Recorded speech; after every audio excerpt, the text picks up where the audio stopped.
Very excited to be joined by our next middleweight champion of the world. Can I call you Delray Beach's own, Demetrius, at this point? Can I call you that? I feel like 305 sounds good, man. Mr. 305 Pitbull, I'm sorry, man. I done came over and take over, but you can say Delray. I feel like we want to go like adopted son now because I know you're down here so much. It's great to have you down here. Definitely Delray. This is I've been telling. We spoke to Tevin Farmer a little bit earlier, and I was telling him how excited we are because we don't get championship boxing down here in South Florida. This is a huge deal for combat sports fans to have a guy like you defending your championship, to have him defending his championship on DAZN, big show, Super Bowl week. We're all very, very pumped up for this. This is excited. We're excited. Like, how excited are you about this opportunity and this whole platform? Yeah, I'm very excited, to be able to display my skills and talent to, a broader audience that like you said, haven't had the chance to see championship boxing out here, and during the Super Bowl weekend. I mean, this is the first, and it won't be the last, especially with the performance me and Tevin's going to put on come Thursday night. But it's definitely a great opportunity for everybody and also the world, and it doesn't make any sense not to have boxing right before the Super Bowl. I agree with you, man. It's like we're all here Super Bowl week, and there's – how much can we talk about who's going to win between the Saints, between the 49ers and Chiefs? Like, I'm excited about the game, but like to have sporting events with all the sporting universe here, it just makes all the sense in the world. No, for sure, definitely. I mean, it's two combat sports going on. One is pushing and pumping and tackling. The other one is throwing a good old 1-2 like the sweet science, I mean, the sweet science, baby. The sweet science to set it off. I mean, it's just great. It's a great opportunity for myself again, and also just the atmosphere and the environment, and also just the event itself to have boxing.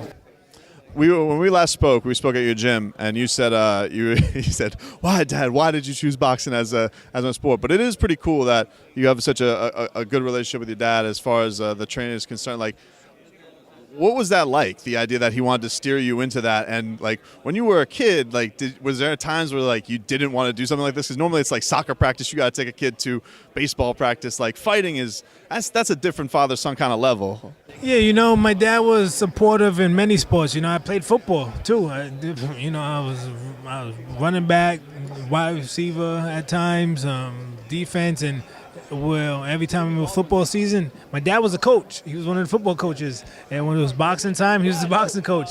But I did a little basketball too as well. But it's great to have my dad in the corner, knowing that we're both fighting for the same reason, and that's to provide for our family and be together, and knowing that when anything ever goes down, or I can always look to the corner and look for direction from my father.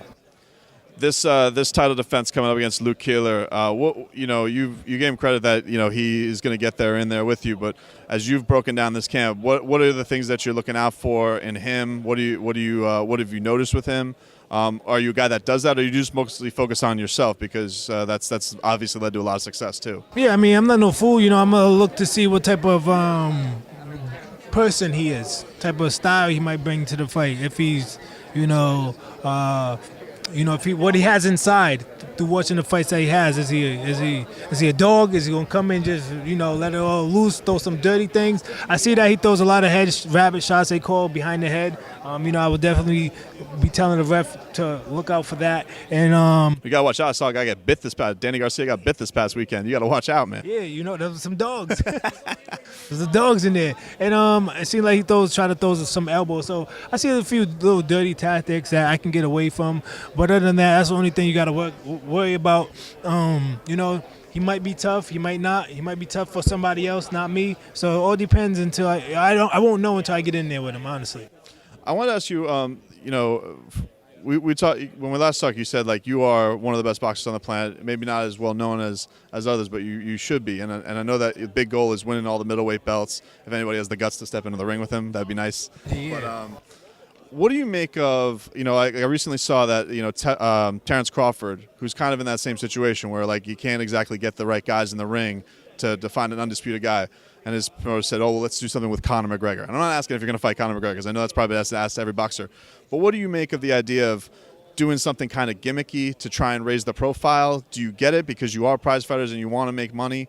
or is it important to you to still get all the belts, I guess, and get everybody in the ring that way and kind of conquer that way? I mean, definitely getting all the belts. You know what I'm saying? To become undisputed. I mean, come on. There's nothing better than that. As far as like the Conor McGregor thing, listen, look, it's out. It happened. It became a reality.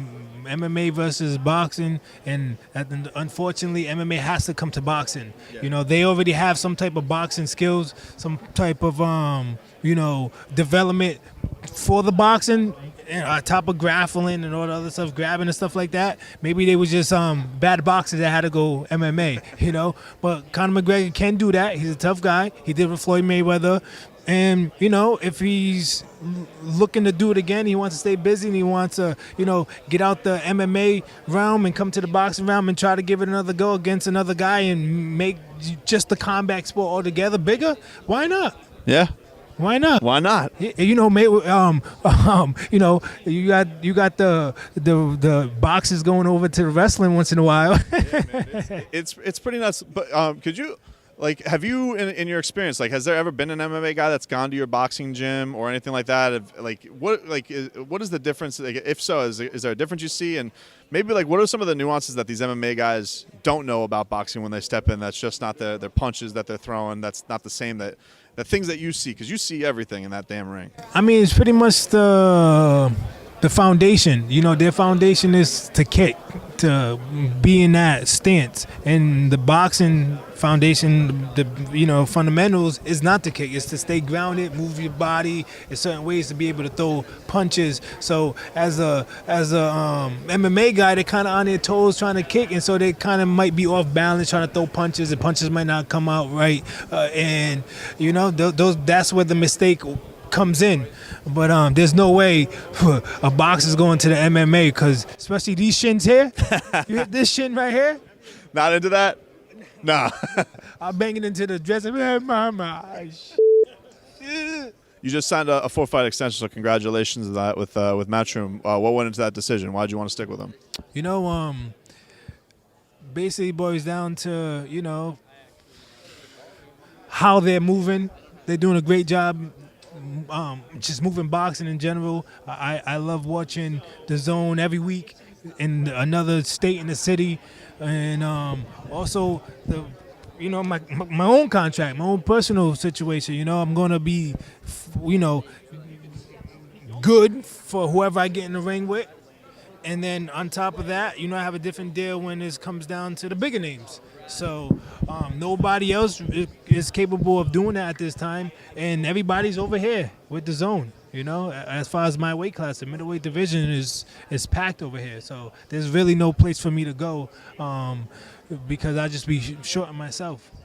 Do you? When I was speaking with Tevin felt like he wants to show a new angle of him, that he wants to go and finish guys this round. Show that. Do you feel a need for that? Like, do you feel like you want to show yourself to even go and finish guys and wipe them out? And how does that even work? Because I mean, like, these guys already don't want to take you on. If you saw like you're going and starching guys in a round or something like that, is that going to deter people even more from wanting to fight you? Like, is that a weird dance, or do you not? Or is that all that stuff just overthinking? No, for sure. Now you're absolutely right, because I get that question a lot. Oh, when you knock somebody out, knock somebody out. I was like, listen, I'm 28-0 with 17 knockouts. I have done knock people out, and did that get them guys in the ring with me? No, and so there's no like contract saying if I knock this guy out, I get to fight Triple G. If I knock this guy, I get to fight Canelo. There is none of that. So therefore, you know, however it comes, it's however it comes. I'm not going to like put myself at risk, go find a to try to go get a knockout, wipe somebody out, because in history there has shown, like, let me use for example, you know, Andre Berto versus Victor Ortiz. Andre Berto goes and puts him down, right? Victor Ortiz gets up, he beats the count. Andre Berto's going running after him to go finish him. Boom, Andre Berto gets put down. So, you know, it's like you gotta work. If you do, damn if you don't.